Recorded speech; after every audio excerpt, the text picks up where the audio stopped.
তুলসী গ্যাবার্ডের সফরের মধ্যেই নাগপুরে হিন্দুত্ববাদীদের তাণ্ডব। সম্রাট আওরঙ্গজেবের সমাধি সরিয়ে নেওয়ার দাবি, ১৪৪ ধারা জারি।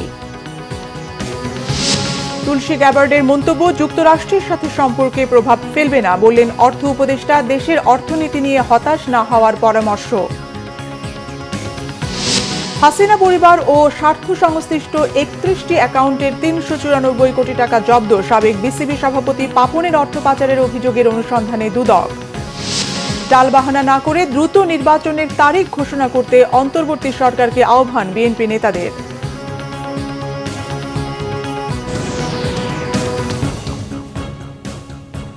দেখছিলেন ক্রাউন সিমেন্ট সংবাদ শিরোনাম। ভারতের মহারাষ্ট্রের নাগপুরে কট্টর হিন্দুত্ববাদীদের সঙ্গে মুসলমানদের মধ্যে ব্যাপক সংঘর্ষ হয়েছে। পাথর ছোড়াছুড়ির পাশাপাশি দোকানপাট ও গাড়িতে আগুন ধরিয়ে দেওয়া হয়। পরিস্থিতি নিয়ন্ত্রণে জারি করা হয়েছে কারফিউ। এতে আহত হয়েছে ৬ বেসামরিক নাগরিক ও ৩ পুলিশ অফিসার সহ ৯ জন। সহিংসতায় জড়িত থাকার অভিযোগে অন্তত ৫০ জনকে গ্রেফতার করেছে পুলিশ। যুক্তরাষ্ট্রের গোয়েন্দা প্রধান তুলসী গ্যাবার্ড ভারত সফরে থাকা অবস্থাতেই এই সংঘর্ষ হল। সংঘর্ষের শুরু সোমবার স্থানীয় সন্ধ্যা ৭:৩০টার দিকে। এদিন মুঘল সম্রাট আওরঙ্গজেবকে অত্যাচারী শাসক উল্লেখ করে তার কবর সরিয়ে দেওয়ার দাবিতে বিক্ষোভ কর্মসূচি নিয়ে রাজপথে নামে বিশ্ব হিন্দু পরিষদ ও বজরং দল। নাগপুরের খুলদাবাদে স্থানীয় মুসলিমরা মাজার ঘিরে অবস্থান নিলে আওরঙ্গজেবের প্রতীকী কবর আগুনে পোড়ায় কট্টর হিন্দুত্ববাদীরা। এতে উত্তেজনা তৈরি হলে পুলিশ টিয়ার গ্যাস আর ফাঁকা গুলি ছুড়লে সংঘর্ষ ছড়িয়ে পড়ে। ব্যবসা প্রতিষ্ঠান আর যানবাহনে লাগানো আগুন নেভাতে যাওয়া ফায়ার সার্ভিসের 7টি গাড়িও পুড়িয়ে দেওয়া হয়। ওই এলাকায় ১৪৪ ধারা জারি করেছে স্থানীয় প্রশাসন। প্রয়োজনে বাবরি মসজিদের মতো মাজার গুঁড়িয়ে দেওয়ার হুমকি দিয়েছেন দল দুটির শীর্ষ নেতারা। এদিকে বাংলাদেশে সংখ্যালঘু নির্যাতনের অভিযোগ তোলা মার্কিন গোয়েন্দা প্রধান তুলসী গ্যাবার্ড দিল্লিতে বৈঠক করেছেন ভারতের প্রধানমন্ত্রী নরেন্দ্র মোদীর সাথে। কথা হয়েছে সীমান্ত নিরাপত্তা, সন্ত্রাস দমন, সাইবার নিরাপত্তা, নয়াদিল্লি ওয়াশিংটন সুরক্ষা অংশীদারি নিয়ে। পররাষ্ট্রমন্ত্রী এস জয়শঙ্কর ছাড়াও জাতীয় নিরাপত্তা উপদেষ্টা অজিত দোভাল ও প্রতিরক্ষা মন্ত্রী রাজনাথ সিং এর সঙ্গেও বৈঠক করেছেন তুলসী। যুক্তরাষ্ট্রের ন্যাশনাল ইন্টেলিজেন্সের প্রধান তুলসী গ্যাবার্ডের বক্তব্যে দেশটির সাথে বাংলাদেশের অর্থনৈতিক, দ্বিপাক্ষিক, বহুপাক্ষিক সম্পর্কে কোনো প্রভাব পড়বে না বলে মনে করেন অর্থ উপদেষ্টা ডক্টর সালেউদ্দিন আহমেদ। দুপুরে সচিবালয়ে একথা বলেন তিনি। এ সময় উপদেষ্টা আরও জানান, দেশের অর্থনীতি নিয়ে হতাশ হবার কিছু নেই। রিপোর্ট রিশান নাসরুল্লাহ। অর্থ উপদেষ্টার সভাপতিত্বে মঙ্গলবার সচিবালয়ে বৈঠক করে সরকারি ক্রয় ও অর্থনৈতিক বিষয় সংক্রান্ত উপদেষ্টা পরিষদ কমিটি। বৈঠক শেষে দেশের সামগ্রিক পরিস্থিতি নিয়ে যুক্তরাষ্ট্রের শীর্ষ পর্যায়ের গোয়েন্দা কর্মকর্তা তুলসী গ্যাবার্ডের মন্তব্যের বিষয়ে জানতে চাইলে উপদেষ্টা জানান, এতে দুদেশের অর্থনৈতিক সম্পর্কে কোনো প্রভাব পড়বে না। খাদের কিনারে ছিল, এখন খাদের কিনার থেকে আমরা রিটার্ন করে চলে আসছি। আমরা আসছি ভালোই সাথে না, ওনারা কত কিছু লেখেন বাইরে, সবাইকে সব জেনে শুনে লেখেন আর তাদের মনের মাধুরী মিশিয়ে অনেক কিছু লেখেন। এত হতাশ হওয়ার কোনো কারণ নেই। তুলসীটা আবার যেরকম উত্তর দিয়েছে এবং সেটার প্রসঙ্গে অনেকে বলেছে, আপনি অনেক জানেন, সেটা বলছে এটা কিন্তু আমাদের কোনো ইস্যু নেই। তবে ওই সব মন্তব্যে আমাদের অর্থনৈতিক কোনো বহুপাক্ষিক সম্পর্ক বা দ্বিপাক্ষিক কোনো প্রভাব পড়বে। ভুল ত্রুটি থাকলেও অগ্রগতি সন্তোষজনক হওয়ায় বাংলাদেশ এলডিসি থেকে উত্তরণের পথেই আছে বলে জানালেন সালেউদ্দিন আহমেদ। ২৬ সালে যে আমরা একটা স্মুথ ট্রানজিশন স্ট্র্যাটেজি করি, স্মুথ মানে ধম করে নামা না, প্লেন যেমন আস্তে আস্তে নামে, নামলে আমরা এটা অলরেডি করছি এবং আমরা প্রিপারেশন হিসেবে করবো, তো দেখা যায়। কিন্তু না যে করবো না সেটা বলি না, কারণ আসলে বাংলাদেশের দিকে কিন্তু অনেকে অন্য দেশ তাকিয়ে আছে, অনুন্নত দেশগুলো। কারণ আমরা যাই বলি, বাংলাদেশের পারফরমেন্স তো ওভারঅল সন্তোষজনক। অনেক কিছু ভুল ত্রুটি আছে তার মধ্যে। ইউএন রিপোর্টেরা আমাকে বলেছে যে তোমরা যদি করো অন্য একটু সাহস পাবে, আর আমাদেরও কিন্তু একটু গৌরবটা বাড়বে। হয়তো কিছু কিছু জিনিস প্রিপারেশন লাগবে, তারপরে ইট হ্যাজ বিন, আমরা প্রিপারেশন যাচ্ছি, 2026-এর দিকে যাচ্ছি। যদি মনে করি ইনসারমাউন্টেবল কোনো কিছু সমস্যা একেবারে সমাধান করা যাবে না বা যাওয়ার পর আরও প্রকট হবে, তখন আমরা হয়তো পণ্য খালাসের জট খুলেছে জানিয়ে ভোজ্য তেল নিয়ে সংকট হবে না বলে আশা প্রকাশ করেন অর্থ উপদেষ্টা। রিশান নাসরুল্লাহ, বাংলাভিশন, ঢাকা। যুক্তরাষ্ট্রের গোয়েন্দা প্রধান তুলসী গ্যাবার্ডের বক্তব্যে প্রধান উপদেষ্টার কার্যালয় যে প্রতিক্রিয়া জানিয়েছে, পররাষ্ট্র মন্ত্রণালয়ের অবস্থানও একই বলে জানিয়েছেন উপদেষ্টা তৌহিদ হোসেন। পররাষ্ট্র মন্ত্রণালয়ে সাংবাদিকদের একথা বলেন তিনি। তৌহিদ হোসেন বলেন, তুলসী গ্যাবার্ডের বিষয়ে প্রধান উপদেষ্টার কার্যালয় থেকে যে বিবৃতি দেওয়া হয়েছে, এ বিষয়ে পররাষ্ট্র মন্ত্রণালয়ের আলাদা কোনো বক্তব্য নেই। এ নিয়ে পররাষ্ট্র মন্ত্রণালয় থেকে আর কোনো প্রতিক্রিয়া দেওয়া হবে না বলেও জানান তিনি। নিয়ম অনুযায়ী কূটনৈতিক কোনো বিষয়ে পররাষ্ট্র মন্ত্রণালয় প্রতিক্রিয়া জানানোর কথা থাকলেও তুলসী গ্যাবার্ডের বক্তব্যের বিষয়ে প্রধান উপদেষ্টার কার্যালয় থেকেই প্রতিবাদ জানানো হয়েছে। ভারতীয় একটি গণমাধ্যমে তুলসী গ্যাবার্ড দীর্ঘদিন ধরে বাংলাদেশে সংখ্যালঘু নির্যাতন হচ্ছে বলে অভিযোগ করেছিলেন।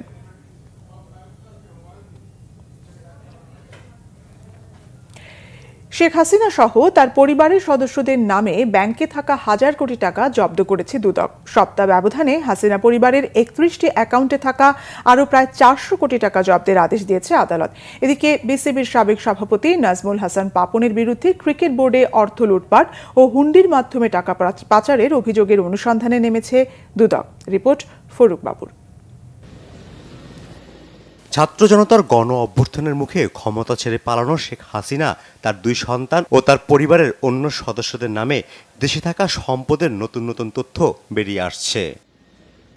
গেল 2 মাসের ব্যবধানে পূর্বাঞ্চলে প্লট জালিয়াতি, রূপপুর পারমাণবিক কেন্দ্রসহ 9টি প্রকল্পে 80,000 কোটি টাকার লুটপাটের অভিযোগে এরই মধ্যে তদন্ত শুরু হয়েছে। এছাড়া শেখ হাসিনা ও তার ছেলে সজীব ওয়াজেদ জয়ের বিরুদ্ধে 30 কোটি মার্কিন ডলার পাচারের অভিযোগের তথ্য প্রমাণও সংগ্রহে কাজ করছে দুদক। সম্পদ বাড়িগাড়ির মোহ না থাকার দাবি করা শেখ হাসিনা পরিবারের গত সপ্তাহে 60টি প্লট ও ফ্ল্যাট এবং 124টি ব্যাংক অ্যাকাউন্টে 635 কোটি টাকা জব্দ করে দুদক। ঠিক সপ্তাহ ব্যবধানে হাসিনা রেহানা বঙ্গবন্ধু মেমোরিয়াল ট্রাস্ট সহ 31টি অ্যাকাউন্টে 394 কোটি টাকার সন্ধান পাওয়া গেলে আদালতে তা জব্দের আবেদন করে সংস্থাটি। জনাব শেখ হাসিনা, সাবেক প্রধানমন্ত্রী, গণপ্রজাতন্ত্রী বাংলাদেশ সরকার, তার ছেলে জনাব সজীব আহমেদ জয়, তার মেয়ে সাইমা ওয়াজেদ, তার ছোট বোন জনাব রেহানা সিদ্দিক এবং তাদের স্বার্থ সংশ্লিষ্ট 31টি ব্যাংক অ্যাকাউন্ট জব্দ করা হয়েছে। উক্ত ব্যাংক অ্যাকাউন্টগুলোতে 394 কোটি 60,72,805.71 টাকা অবরুদ্ধ করার আদেশ বিজ্ঞ আদালত থেকে পাওয়া গেছে। এদিকে বিসিবির সাবেক সভাপতি নাজমুল হাসান পাপনের বিরুদ্ধে ক্রিকেট বোর্ডের টাকা লুটপাট, হুন্ডির মাধ্যমে বিদেশে অর্থ পাচার সহ নানা অভিযোগ অনুসন্ধানে নেমেছে সংস্থাটি। অভিযোগ সংশ্লিষ্ট জনাব নাজমুল হাসান পাপন, সাবেক সভাপতি, বাংলাদেশ ক্রিকেট বোর্ড, নিজ নামে এবং পরিবারের সদস্যদের নামে দেশে বিদেশে বিপুল পরিমাণ জ্ঞাত আয় বহির্ভূত সম্পদ অর্জন সহ হুন্ডির মাধ্যমে বিদেশে অর্থ পাচারের অভিযোগে ইতিমধ্যে অনুসন্ধান শুরু করা হয়েছে। শেখ হাসিনার সাবেক প্রেস সচিব নাইমুল ইসলাম খান ও তার পরিবারের নামে থাকা 163টি ব্যাংক হিসাবও জব্দ করেছে দুদক। ফরুক বাবু, বাংলা ভিশন, ঢাকা। আর টালবাহানা নয়, অতি দ্রুত জাতীয় সংসদ নির্বাচনের ঘোষণা দিতে অন্তর্বর্তী সরকারের প্রতি আহ্বান জানিয়েছেন বিএনপির স্থায়ী কমিটির সদস্য ডক্টর খন্দকার মোশাররফ হোসেন। এদিকে সংলাপের নামে কালক্ষেপণ না করার আহ্বান জানিয়েছেন স্থায়ী কমিটির আরেক সদস্য মির্জা আব্বাস। বিএনপির সাবেক মহাসচিব প্রয়াত খন্দকার দেলোয়ার হোসেনের মৃত্যুবার্ষিকীতে জাতীয় প্রেস ক্লাবে এক আলোচনা সভায় দলের স্থায়ী কমিটির সদস্য ডক্টর খন্দকার মোশাররফ হোসেন বলেন, জনগণ ভোট দিয়ে সরকার পরিবর্তন করতে পারে, আবার যারা ভোট দেওয়ার অধিকার থেকে দূরে রাখতে চায় ছাত্র জনতা তাদেরকে উৎখাত করে দেখিয়েছে। অন্যদিকে স্থায়ী কমিটির আরেক সদস্য মির্জা আব্বাস বলেছেন, নতুন রাজনৈতিক দলকে স্বাগত জানায় বিএনপি, কিন্তু অন্তর্বর্তীকালীন সরকার কোনো বিশেষ দলের এজেন্ডা বাস্তবায়নের চেষ্টা করলে সফল হবে না বলেও সতর্ক করেন মির্জা আব্বাস। আজকে অনেকে বিএনপিকে আওয়ামী লীগের দিকে ঠেলে দেওয়ার চেষ্টা করছে। একটু খেয়াল করে দেখেন, পত্র পত্রিকায় বিএনপি সম্পর্কে ভালো কথা লেখে না, শুধু খারাপ যেটা আছে, অমুক জায়গায় চান্দাবাজ ধরা পড়ছে ওটা বিএনপির, কিন্তু ওই জায়গায় জামাত ইসলামী ধরা পড়ছে কিন্তু লেখে না। চান্দা দিয়ে যে দলের শুরু, সে দলটা আমাদেরকে বলে বিএনপি ক্ষমতা আসলে কি হবে দেশে। আরে ভাই, বিএনপি তো 3 বার ক্ষমতা ছিল, দেশে কি হয়েছিল? দেশের উন্নতি হয়েছিল, ক্ষতি কিছু হয় নাই। সুযোগ পেলে ভোট দিয়ে তারা সরকার পরিবর্তন করতে পারে। আবার এই জনগণ কি দেখিয়েছে যে যারা ভোট দেওয়া থেকে বিরত রাখতে চায়, বাধা দিতে চায়, ষড়যন্ত্র করতে চায়, তাদের বিরুদ্ধেও কিন্তু এদেশের ছাত্র জনতা সংগ্রামের মাধ্যমে তাদেরকে উৎখাত করেছে। সরকারকে বলতে চাই যে আর টালবাহানো নয়, অতি দ্রুত জাতীয় সংসদের নির্বাচনের ঘোষণা দেন, তাহলে আপনারাও সম্মানের সাথে আপনারা ক্ষমতা হস্তান্তর করতে পারবেন, জনগণও এদেশে এই ষড়যন্ত্র থেকে রক্ষা পাবে।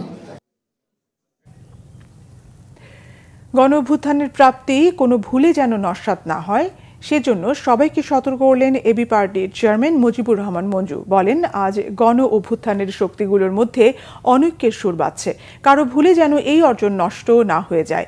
গণ অভ্যুত্থানের শক্তিগুলোর অনৈক্য আর ভুলে ফ্যাসিবাদ ফিরে আসলে কেউ মাফ পাবে না বলেও মন্তব্য করেন তিনি। গুলশানে আয়োজিত এবি পার্টির ইফতার পার্টিতে দলটির সভাপতি মুজিবুর রহমান মঞ্জু এসব কথা বলেন।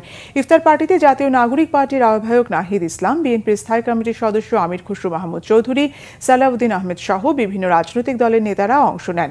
এছাড়া এবি পার্টির নেতাকর্মীরাও অংশ নেন ইফতার মাহফিলে।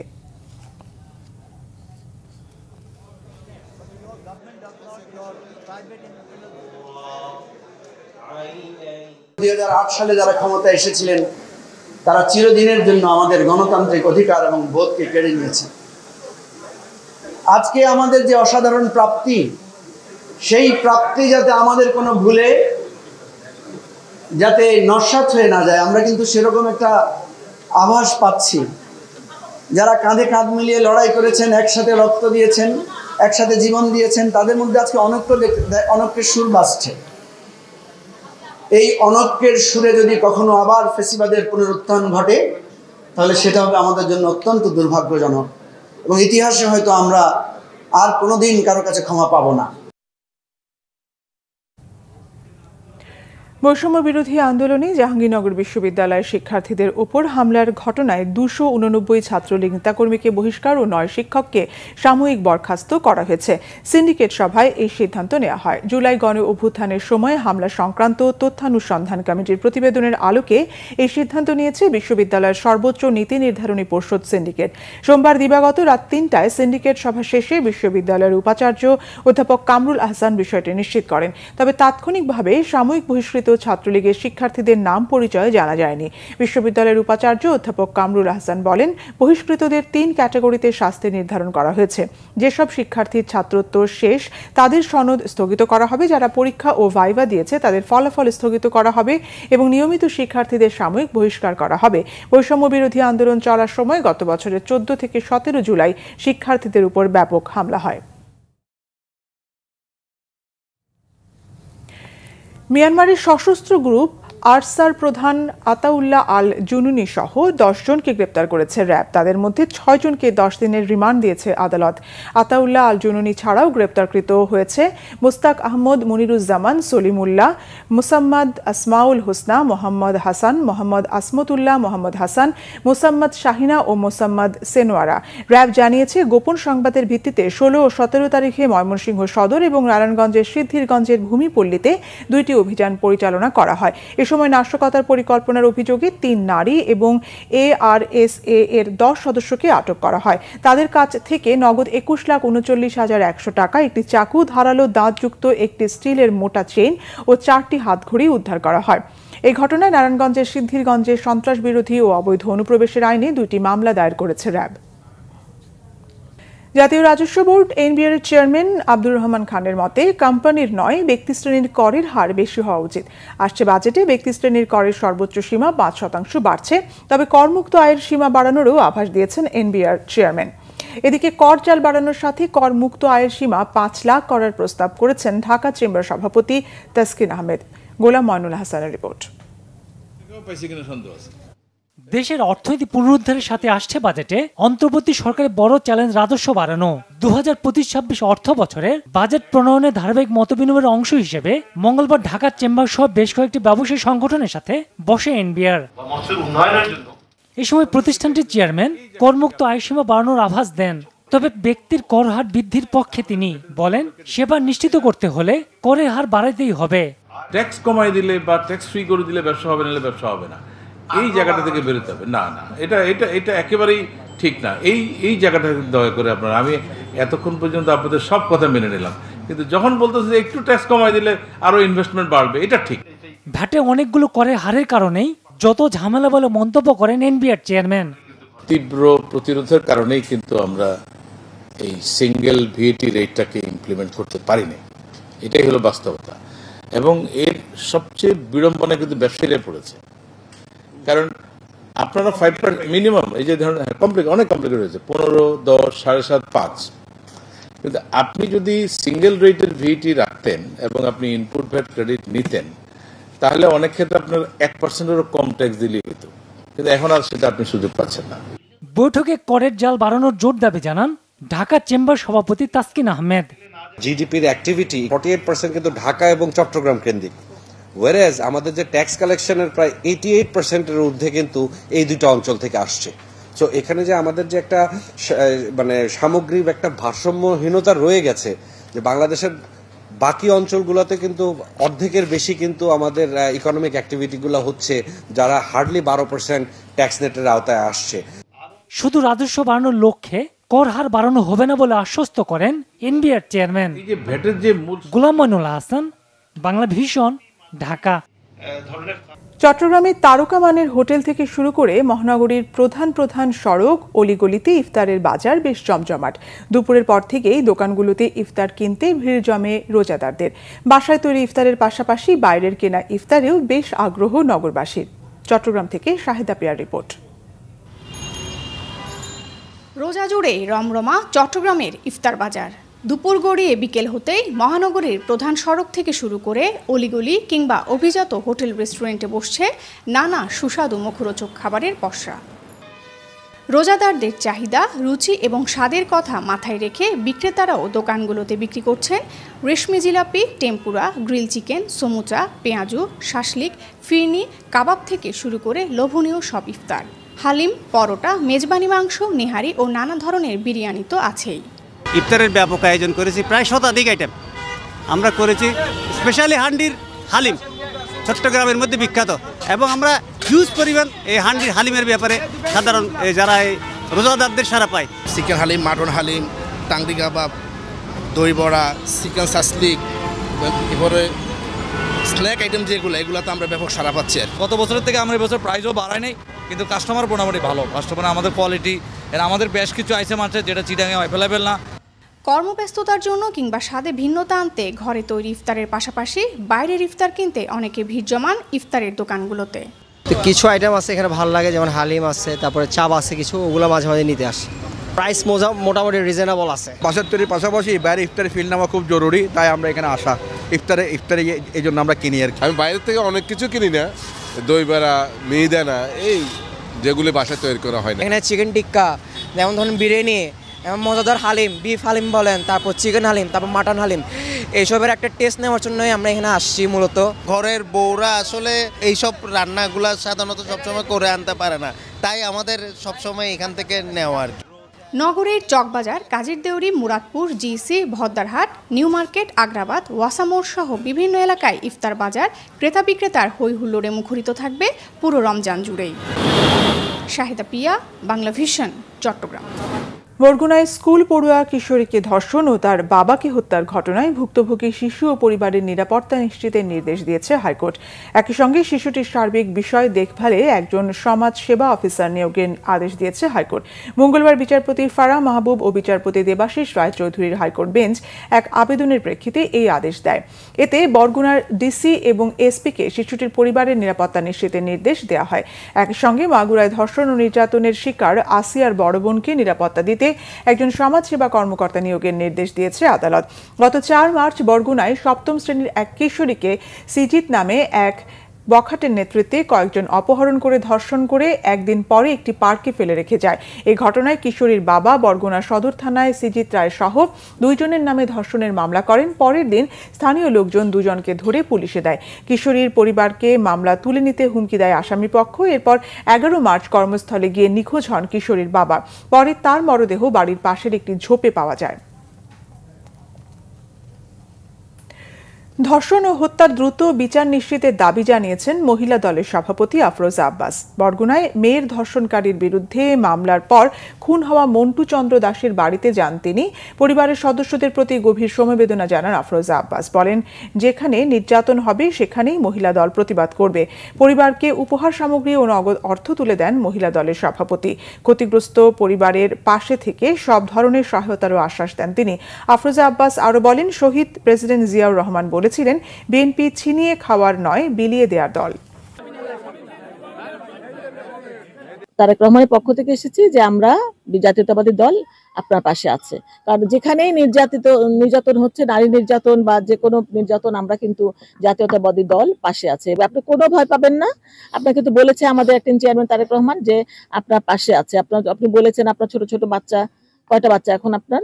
3টা বাচ্চা, আপনার স্বামী নাই। হ্যাঁ, তো আমরা যতখানি পারবো সর্বাত্মক চেষ্টা করবো জাতীয়তাবাদী দল, কারণ শহীদ রাষ্ট্রপতি জিয়াউর রহমান কিন্তু বলেছেন আমরা বিলিয়ে খাবার দল, আমরা ছিনিয়ে খাওয়ার দল না, আমরা বিলিয়ে খাওয়ার দল করি, যাতে আমরা এক মুঠো ভাত যেন সবাই মিলে খেতে পারি।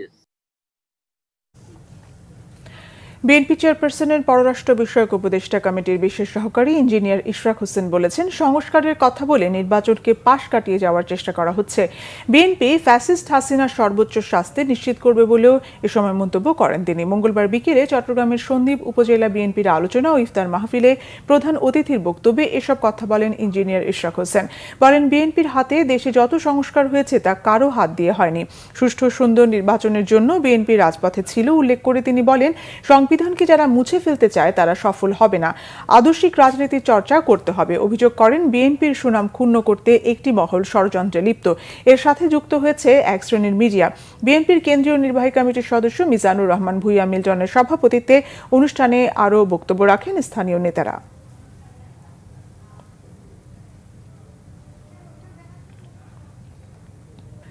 ঈদ সামনে রেখে ব্যস্ততা বেড়েছে শোবিজ জগতের মানুষদের। শুটিং হাউসগুলোতে চলছে নাটক, সিনেমা ও মিউজিক ভিডিও রিহার্সাল, শুটিং। কাজ করতে করতে কখনো শুটিং স্পটে অথবা চলতি পথে ইফতার করতে হয় তারকাদের। বিস্তারিত থাকছে হাসান জুবায়েরের প্রতিবেদনে। ঈদের বাকি আর মাত্র কয়েকদিন, আর তাই ব্যস্ততা বেড়েছে শোবিজ জগতের মানুষের। লাইট, ক্যামেরা, অ্যাকশনে মুখর হয়ে উঠেছে শুটিং হাউসগুলো। রোজা রেখে কাজ করে যাচ্ছেন শিল্পী ও কলাকুশলীরা। অন্য মানুষ যেরকম শ্রমিক কাজ করছেন, কাজ করে কাজের জায়গাতে ইফতার করে নিচ্ছেন, আমরাও কাজ করছি। এই কাজের সময় শেষ হয়ে যাচ্ছে, মাঝামাঝি আজান দিয়ে দিচ্ছি, ইফতার করে নিচ্ছি। আমরা যারা আর্টিস্ট আছি তারা সবাই যখন যেখানে আমাদের শ্যুট পড়ে যায়, তখন সেখানে সিচুয়েশন অনুযায়ী আমাদের আসলে ইফতারটা করতে হয়। আমাদের কাজ করতে করতে কোনো সময় দেখা যাচ্ছে গাড়ির মধ্যে, কখনো রাস্তায়, কখনো হচ্ছে যে মাঠের মধ্যে, আমাদের কোনো স্পেসিফিকলি কোনো যে স্পট নেই যে যেখানে বসে আমরা খেতে পারবো। আমাদের তো শুটিং যখন করি, কখনো আমরা রাস্তায় করি, কখনো হাউসে করা হয়, কখনো গাড়ির মধ্যে, আমাদের তো ঠিক নাই, জায়গার কোনো ঠিক নাই কখন কোথায় করি। নারায়ণগঞ্জ জেলার রূপগঞ্জের একটি শুটিং হাউসে গিয়ে দেখা যায় ইফতারের আগ মুহূর্তে চলছে একটি মিউজিক ভিডিওর শুটিং। পাশাপাশি প্রোডাকশনের অন্যরা ব্যস্ত সবার জন্য ইফতার আয়োজনে। আর খাবার মেনুতে থাকছে ছোলা, মুড়ি, ফলমূল সহ বাহারি আইটেম। শুটিং হাউসে কাজ করি, রমজান মাসে ইফতারেরই করতেছি। নায়ক নায়িকা স্টার যারা আছে তাদের সাথে একসাথে ইফতারি করি, ভালো লাগে। গল্পের প্রয়োজনে বিভিন্ন লোকেশনে শুটিং করতে হয় শিল্পীদের, কখনো শুটিং হাউসে, কখনো বা পথে ঘাটে। শুটিং করতে করতে প্রায় সময় চলতি পথেই ইফতার করতে হয় তারকাদের। আমার কিন্তু সত্যি এটা প্রথম কোনো শুটিং ইউনিটের সাথে একসাথে ইফতার করা, ভালো লাগছে। আমার শুটিং স্পটে ইফতারি করতে বেশি আনন্দ লাগে, কারণ ইউনিটের সবাই মিলে একসাথে ইফতারি করি। বাসায় ভালো লাগে, বাসায় তো সবসময় ভালো লাগে, ম্যাক্সিমাম তো বাসায় করা হয়, বাট শুটিং স্পটে অনেকেরই চিনি না, কিন্তু সবাই একসাথে এক টেবিলে বসে ইফতারি করে আমি খুব এনজয় করি, ব্যাপারটা ভালোই লাগে। শুটিংয়ের প্রয়োজনে বিভিন্ন সময় পরিবারের বাইরে ইফতার করতে হয় বিনোদন অঙ্গনের মানুষদের। তবে এ সময় শুটিং ইউনিটের মানুষগুলো হয়ে ওঠে অন্য এক পরিবার, যেখানে ছোট বড় সকলে একসঙ্গে বসে করেন ইফতার। হাসনাত জুবায়ের, বাংলাভিশন, ঢাকা। ঈদের কেনাকাটা করতে শপিং মলগুলোয় ভিড় বেড়েছে ক্রেতাদের। পরিবারের ছোট বড় সবাই ঘুরে ঘুরে পছন্দের পোশাক কিনছেন। ঈদ যত এগিয়ে আসছে বেচা বিক্রি বাড়ছে বলছেন ব্যবসায়ীরা। ঈদ কেনাকাটা নিয়ে আরো জানাচ্ছেন মোবাশ্বের আহমদ।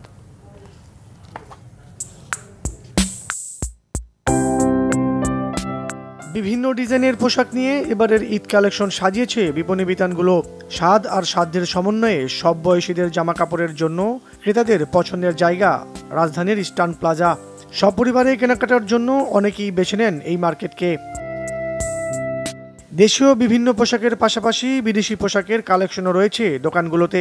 ছেলেদের জন্য রয়েছে পাঞ্জাবি পাজামা, ফতুয়া টি শার্ট, পোলো শার্ট, মেয়েদের শাড়ি, 3 পিস, 2 পিস, লেহেঙ্গার পাশাপাশি ছোট ছেলে মেয়েদের জন্য ফ্রক প্যান্টের কালেকশনও ভালো। গ্রাউন্ড ফ্লোর জুড়ে কসমেটিক্স আর অর্নামেন্টসের দোকান। একই সাথে সবার কেনাকাটা স্বার্থে অনেকেই এসেছেন সপরিবারে। বাচ্চাদের জামা কাপড় কিনলাম, জুতা কিনলাম, তো পাশাপাশি আমাদের নিজেদের জন্য কেনা হলো। অল্প কিনে ফেলছি। তো আমি যেহেতু একটা প্রাইভেট জব করি, ছুটি ব্যাপার স্যাপার আছে, সময় ব্যাপার স্যাপার আছে, আজকে ছুটি নিয়ে আজকে বাচ্চাদের ফ্যামিলি সময় দিচ্ছি। ফ্রাইডেতে একটু বেশি ভিড় থাকে, এরকম সানডেতে আসে তো একটু ভিড়টা একটু কম। এটা বাচ্চাদের মানে ভালো কাপড় পাওয়া যায়, ইন্ডিয়ান বাইরের কাপড় পাওয়া যায়। আমি বাচ্চাদের ছোট থেকে ওদের এই জায়গা থেকে কিনি। জুতা নিছি, তারপরে আবার আমার বোনের জন্য জুতা নিছি, তারপরে আবার আমার কয়েকটা টি-শার্ট নিছি, টপস নিছি। এদিকে ক্রেতাদের ভিড় থাকলেও বেচা বিক্রি নিয়ে মিশ্র প্রতিক্রিয়া ব্যবসায়ীদের। আমাদের স্টার প্লাজার কোনো নাই, মানে বলে বোঝানো যাবে না। তো সেই দিক থেকে আলহামদুলিল্লাহ আছে আর কি কাস্টমার। এই সিজন বাজার তো কাস্টমার বেশি থাকবে, এটাই মোটামুটি আগে তুলনায় একটু বাড়ছে, আস্তে আস্তে বাড়বে, কিন্তু যতটুকু বাড়বে সেলও ততটুকু বাড়বে। তো মোটামুটি টুকটাক দেখা যাচ্ছে, আজকে তো ছিলই না। ছোট বড় সবার কাছে ঈদ আনন্দ পৌঁছে দিতে ইস্টার্ন প্লাজা সেজেছে বর্ণিল সাজে।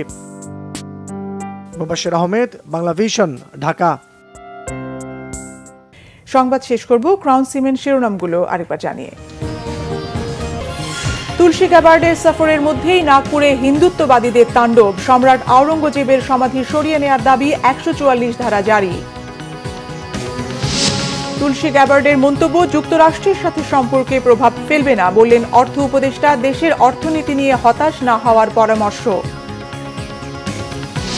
হাসিনা পরিবার ও স্বার্থ সংশ্লিষ্ট 31টি অ্যাকাউন্টের 394 কোটি টাকা জব্দ। সাবেক বিসিবি সভাপতি পাপনের অর্থ পাচারের অভিযোগের অনুসন্ধানে দুদক। টালবাহানা না করে দ্রুত নির্বাচনের তারিখ ঘোষণা করতে অন্তর্বর্তী সরকারকে আহ্বান বিএনপি নেতাদের।